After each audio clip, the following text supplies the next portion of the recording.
Modern life is really good at keeping us awake. Sometimes the lights go out and the mind goes on.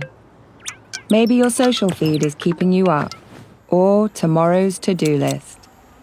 Your partner, your roommate, or your neighbor. But Sleep by Headspace makes room for sleep to find you. No matter what's going on in your bedtime mind, you'll find something to soothe it. Whether that's dreamy sleep music, relaxing nature sounds, immersive sleep casts that tell a new story every night, or quick mental exercises for winding down. Whatever kind of mind you've got, put your mind to bed with Sleep by Headspace. So just lying down, we're going to focus the attention on the different parts of the body, watching as they switch off for the night, starting down at the feet, muscles in the toes and the arches switching off, the legs, any tension just dissolving as the calves and thighs power down, the muscles in the lower back and the stomach switching off. Now the chest and upper back switching off. The shoulders, the arms, the hands and fingers just switching off. The face, the eyes, the mouth, any tension just melting away as the muscles switch off, shut down, at rest for the night.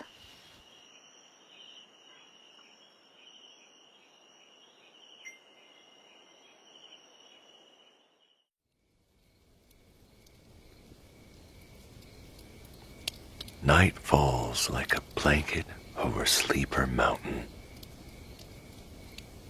Shadows pour down its slopes, catching and pooling beyond the boulders and trees, and gathering in ravines and gullies. As the sun sets beyond the far ridge, you can see how the mountain got its name. Seen in silhouette, the ridge across from us looks like the profile of a sleeping man. You can make out the sharp point of his nose, the round peak of his chin against the bright clouds, picked out against the sky by the setting sun. It's as though some giant chose this place to rest his body and slept until in time he was grown over with trees and grass, drowsing here for all eternity. The mountain is cloaked in a stately quiet, as if the world were mindful of the mountain's name and had chosen not to wake it. There are cars on the highway down by the ocean, just the other side of the ridge, in fact, and yet no sounds of traffic penetrate this canyon's quiet. It's quiet, but not silent. If you listen carefully, you can hear the creak of the wind in the trees and the click and crack of twigs in the stove out here on our deck. The cicadas and the owls and other nighttime animals. From here, on the deck of our cabin, which juts over the hillside like the prow of a ship, we have a great view. There's a little flag at the edge of the deck, and it lifts gently in the breeze, its rope and pulley clinking against its pole. The breeze is cool and soft, like a well-washed sheet. Night falls, and the lights come on in the 2 or 3 houses dotted on the mountain's flank. The stars, too, reveal themselves gradually.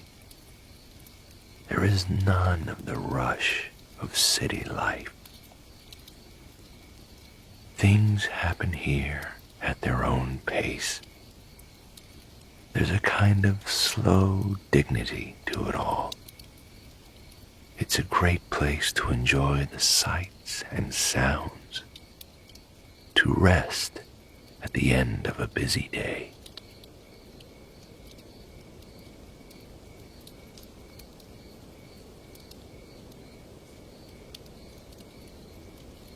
Who is that hooting out there in the gathering dark? Who? An owl.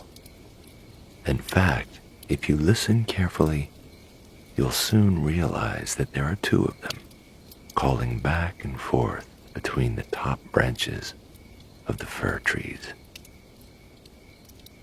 Their coo is a single note, and yet it's not a simple sound. It has a kind of hollowness. If you wanted to mimic it, you would have to form your mouth to a perfect O, and yet it has a kind of fullness too.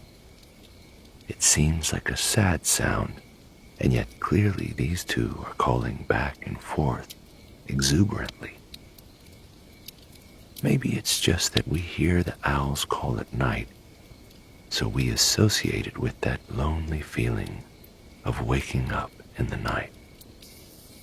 But really, who knows if owls get lonely? Who knows how the nighttime looks to the owl? With his great big eyes, he can see perfectly well, and his hearing is excellent. To him, the nighttime is vivid and full of life. Not lonely, quite the opposite, in fact. Are they arguing? Are they courting? Wooing each other with their twit-wooing?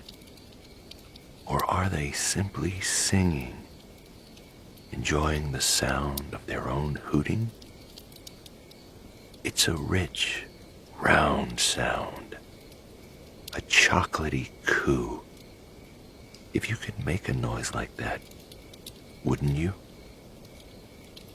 For an owl, it's the day that doesn't make sense. It's too bright, too noisy, too much overall. When the dawn breaks, he retreats from the light to his home in a hollowed-out tree, closes his eyes, tucks his beak into his chest, and sleeps among the twigs, feathers, and lint of his nest.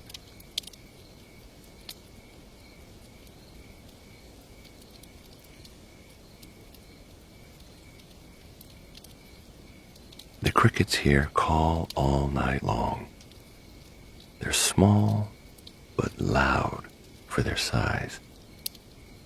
If you ever catch one inside, they're shiny and all over black. They make their noise by rubbing their legs against the sides of their bodies. It's a special gift they have. The crickets are sensitive to movements around them. If you walk by, they'll see you and stop, but then start again the moment they think you're past. There's something almost comical about it, like someone trying to secretly play the violin. It's like the whole landscape is an orchestra. the sound emanating from the dark boulders and trees. The crickets are the string section, and the owls with their hooting are the woodwind. It's a lovely composition, unpredictable, with a rhythm all of its own.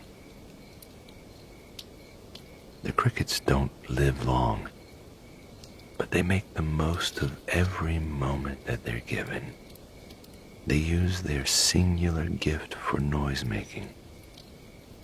I think there's a lesson in that for all of us, don't you?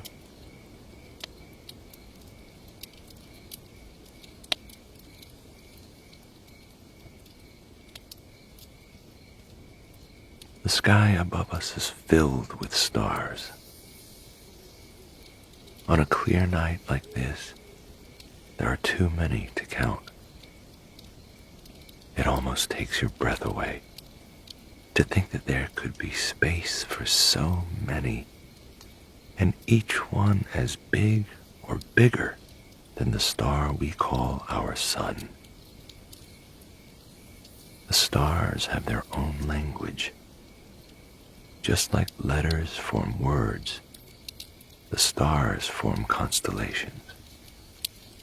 Or is that just how we have understood their meaning? A meaning too vast for us otherwise? We have to frame them at a human scale, seeing here a bear, here a man, here a harp or a swan. Over our heads is Orion, the hunter. The constellation is recognizable for the band of 3 stars that form his belt.